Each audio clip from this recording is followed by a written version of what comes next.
ದೇಶದ ಮಾಜಿ ಪ್ರಧಾನಿ ಮನಮೋಹನ್ ಸಿಂಗ್ ಸಾವನ್ನಪ್ಪಿದ ಹಿನ್ನೆಲೆಯಲ್ಲಿ ನಗರದ ಜಿಲ್ಲಾ ಕಾಂಗ್ರೆಸ್ ಕಚೇರಿಯಲ್ಲಿ ಬೃಹತ್ ಭಾವಚಿತ್ರವನ್ನಿಟ್ಟು ಪಕ್ಷದ ಮುಖಂಡರು ಹಾಗೂ ಕಾರ್ಯಕರ್ತರಿಂದ 2 ನಿಮಿಷ ಮೌನಾಚರಿಸಿ ಶ್ರದ್ಧಾಂಜಲಿ ಅರ್ಪಿಸಿದರು.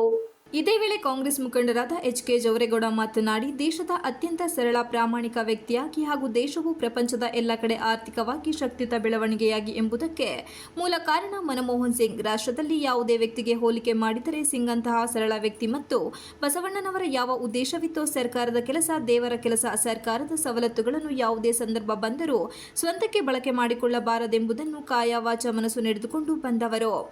ಮನಮೋಹನ್ ಸಿಂಗ್ ಅವರು ಒಂದು ಸಾಮಾನ್ಯ ಕುಟುಂಬದಿಂದ ಬಂದವರು. ಆ ಕಾಲದಲ್ಲಿ ಕರೆಂಟ್ ಇಲ್ಲದೆ ಸೀಮೆ ಎಣ್ಣೆ ದೀಪದಲ್ಲಿ ಓದುತ್ತಿದ್ದರು. ಅಲ್ಲಿಂದ ಬಂದು ವಿದ್ಯಾಭ್ಯಾಸ ಮಾಡಿ ಪ್ರೊಫೆಸರ್ ಆಗಿ ಜವಾಹರಲಾಲ್ ನೆಹರು ವಿಶ್ವವಿದ್ಯಾಲಯದಲ್ಲಿ ಪ್ರಾಧ್ಯಾಪಕರಾಗಿ, ಅದರಲ್ಲೂ ಆರ್ಥಿಕ ಸಲಹೆಗಾರರಾಗಿ, ವಿಶ್ವ ಬ್ಯಾಂಕ್ನಲ್ಲಿ ಸಲಹೆಗಾರರಾಗಿ, ಯುವಜನ ಆಯೋಗದ ಉಪಾಧ್ಯಕ್ಷರಾಗಿ, ಜೊತೆಗೆ 1991ರಲ್ಲಿ ದೇಶದ ಆರ್ಥಿಕವಾಗಿ ತುಂಬಾ ಹೀನ ಸ್ಥಿತಿಯಲ್ಲಿ ಇದ್ದ ವೇಳೆ, ಚಿನ್ನವನ್ನು ಅಡ ಇಡುವ ವೇಳೆ ಟಿ.ವಿ. ನರಸಿಂಹರಾವ್ ಅವರು ಎಲ್ಲರನ್ನು ಹುಡುಕಿದರು. ಈ ದೇಶವನ್ನು ಮತ್ತು ಈ ಸರ್ಕಾರವನ್ನು ಉಳಿಸಬೇಕಾದರೆ ಮನಮೋಹನ್ ಸಿಂಗ್ ಅವಶ್ಯಕತೆ ಇದೆ ಎಂದರು. ನರಸಿಂಹರಾವ್ನಂತೆ ಅಷ್ಟೇ ಸರಳವಾಗಿ ಬಂದಂತವರು ಹಾಗೂ ಈ ದೇಶಕ್ಕೆ ಉದಾರೀಕರಣ ನೀತಿಯನ್ನು ಅನುಸರಿಸಿ ಪ್ರಪಂಚದ ಭಾರತದ ಕಡೆ ನೋಡುವಂತಾಗಿದೆ.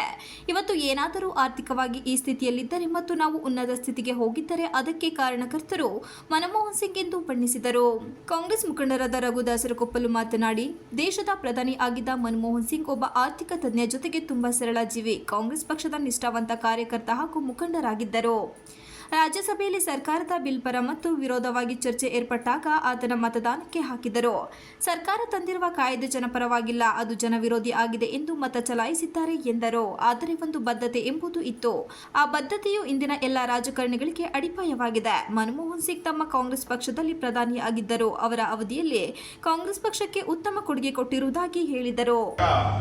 ಅದನ್ನ ಮತದಾನಕ್ಕೆ ಹಾಕ್ತಾರೆ. ಮನಮೋಹನ್ ಸಿಂಗ್ ಅವರು ವೀಲ್ ಚೇರ್ ನಲ್ಲಿ ಬಂದು ಸರ್ಕಾರ ತಂದಿರ್ತಕ್ಕಂಥ ಕಾಯ್ದೆ ಅದು ಜನಪರವಾಗಿಲ್ಲ, ಜನ ವಿರೋಧಿಯಾಗಿದೆ ಅಂತ ವೀಲ್ ಚೇರ್ ಅಲ್ಲಿ ಬಂದು ರಾಜ್ಯಸಭೆಯಲ್ಲಿ ಆ ಒಂದು ಬಿಲ್ ನ ವಿರುದ್ಧವಾಗಿ ಮತ ಚಲಾಯಿಸಿದ್ದಾರೆ. ಅಂದ್ರೆ ಅವರಿಗೆ ಯಾವತ್ತೂ ಒಂದು ಬದ್ಧತೆ ಅನ್ನೋದಿತ್ತು.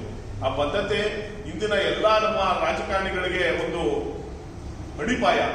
ಹಾಗಾಗಿ ಮನಮೋಹನ್ ಸಿಂಗ್ ಅವರು ಈ ಒಂದು ನಮ್ಮ ಕಾಂಗ್ರೆಸ್ ಪಕ್ಷದಲ್ಲಿ ಪ್ರಧಾನಮಂತ್ರಿ ಆಗಿದ್ರು. ಕಾಂಗ್ರೆಸ್ ಪಕ್ಷ ಏನ್ ಕೊಡ್ತು ಅನ್ನೋದನ್ನ ಇವತ್ತು ಇಡೀ ದೇಶದ ಮಾಧ್ಯಮಗಳು ಮನಮೋಹನ್ ಸಿಂಗ್ ರವರು ಮತ್ತು ಕಾಂಗ್ರೆಸ್ ಪಕ್ಷ ಆಡಳಿತದಿಂದಾಗ ಏನೇನು ಸಾಧನೆಗಳನ್ನ ಮಾಡ್ತು, ಏನೇನು ಜನಪರ ಕಾರ್ಯಗಳನ್ನ ತಂತು ಅನ್ನೋದನ್ನ ಪ್ರತಿಯೊಬ್ಬರು ನೋಡ್ತಾ ಇದ್ದೀವಿ. ಅವರು ನಮ್ಮ ಅಲ್ಲಿದ್ದಾರೆ. ಇದನ್ನ ಅವರಿಗೆ ಎಲ್ಲರ ಪರವಾಗಿ ಭಾವಪಡೋ ಶ್ರದ್ಧಾಂಜಲಿ ನನ್ನ ಮಾತು ಮಾಡಿದ್ರು. ಇವತ್ತೇನಾದ್ರು ಆರ್ಥಿಕವಾಗಿ ಈ ಸ್ಥಿತಿಲಿದ್ರೆ, ನಾವು ಉನ್ನತ ಸ್ಥಿತಿಗೆ ಹೋಗಿದ್ರೆ, ಪ್ರಪಂಚ ಎಲ್ಲವೂ ಭಾರತ ಕಡೆ ನೋಡೋದಾದ್ರೆ ಅದು ಮನಮೋಹನ್ ಸಿಂಗ್ ಅವರು. ಬಹಳ ಮುಖ್ಯವಾದಂಥ ಅಂಶ ಏನು ಅಂದ್ರೆ, ರಾಜಕಾರಣಿಗಳು ಯಾವುದೇ ಪಕ್ಷಕ್ಕೆ ಸೇರಿದ್ರು ಮನಮೋಹನ್ ಸಿಂಗ್ ಅಂತ ಜೀವನ ಮಾಡಬೇಕು, ಆದರ್ಶವಾಗಿ ನೋಡ್ಕೋಬೇಕು.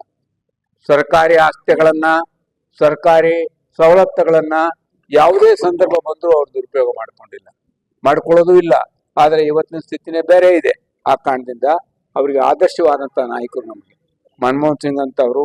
ಅನೇಕ ಜನ ಹುಟ್ಟಿ ಬರಬೇಕು, ಮನಮೋಹನ್ ಸಿಂಗ್ ಅವರು ಹುಟ್ಟಿ ಬರಬೇಕು, ಮತ್ತೆ ಈ ರಾಷ್ಟ್ರವನ್ನ ಮುನ್ನಡೆಸುವಂತ ಶಕ್ತಿಯನ್ನ, ವ್ಯಕ್ತಿತ್ವವನ್ನ ಅವರಿಗೆ ದಯಪಾಲಿಸಬೇಕು ಅಂತ ಹೇಳಿ ಅವರಿಗೆ ನಾನು ಪ್ರಾರ್ಥನೆ ಮಾಡ್ತೇನೆ. ನಮಸ್ಕಾರ ಮಾಡ್ತೇನೆ. ಈ ಸಂದರ್ಭದಲ್ಲಿ ಕಾಂಗ್ರೆಸ್ ಮುಖಂಡರಾದ ಎಚ್.ಪಿ. ಮೋಹನ್, ಪ್ರಧಾನ ಕಾರ್ಯದರ್ಶಿ ಮಂಜುನಾಥ್ ಶರ್ಮಾ, ನಗರಸಭೆ ಮಾಜಿ ಸದಸ್ಯ ಅಬ್ದುಲ್ ಕಾಯಿಂ, ವಕೀಲರಾದ ಜಯರಾಮ್, ವಿಶ್ವನಾಥ್, ಚಂದ್ರಶೇಖರ್, ರಾಮಚಂದ್ರ, ಲವಕುಮಾರ್, ಶಿವಕುಮಾರ್ ಸೇರಿದಂತೆ ಇತರರು ಉಪಸ್ಥಿತರಿದ್ದರು.